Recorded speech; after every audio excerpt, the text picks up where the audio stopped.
Vatican imetoa ufafanuzi mpya kuhusu ziara ya Papa Leo 14 katika msikiti wa Blue Mosque, ikikanusha rasmi kwamba alisali ndani ya msikiti huo licha ya taarifa ya awali kutoka katika ofisi yake ya habari ambayo ilidai kulikuwa kuna dakika ya sala ya kimya kimya.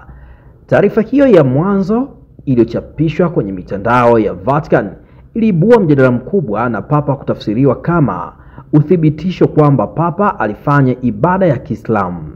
Hata hivyo, Vatican inasema kwamba chapisho hilo lilikuwa ni la makosa ya mawasiliano na halikuwasilisha msimamo wao rasmi. Taarifa ya mwanzo ilipotosha umma.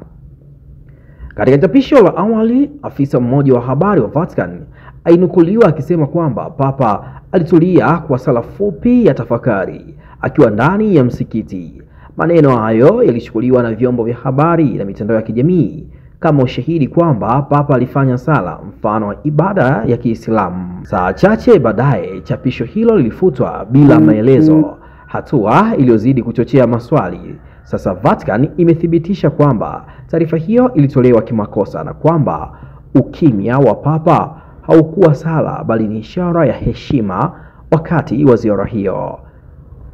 Vatican haijakaa kimya, pia ikatoa ufafanuzi mpya.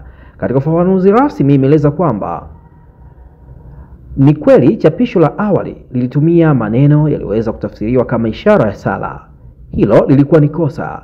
Papa hakufanya sala ya Kiislamu wala ibada yoyote rasmi ndani ya Blue Mosque. Ameongeza kuwa ziara hiyo ilikuwa ya mazungumzo na heshima na si ibada.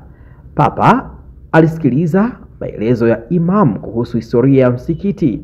Ukimya wake ulikuwa ni wa kiutamaduni na si wa kidini. Imamu wa msikiti alithibitisha hilo akieleza kwamba Papa alionyesha heshima kubwa, lakini sikushuhudia sala yoyote. Tulikuwa kwenye mazungumzo ya kitamaduni, si ibada.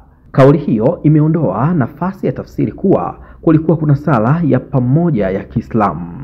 Ziara ya Papa nchini Uturuki ni sehemu ya juhudi zake za kuimarisha mazungumzo kati ya dini kuu mbili duniani. Katika hotuba yake jijini Istanbul, Papa Leo wa 14 alisisitiza umuhimu wa amani na heshima, akisema umoja wa binadamu hauhitaji kufanana, unahitaji kuheshimiana.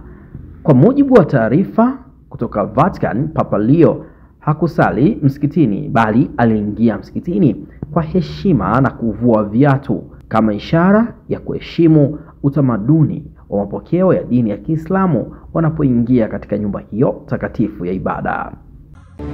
Usisahau kusubscribe na kugusa alama ya kengele ili uwe wa kwanza kupata taarifa zetu kila tunapoweka Msomi News.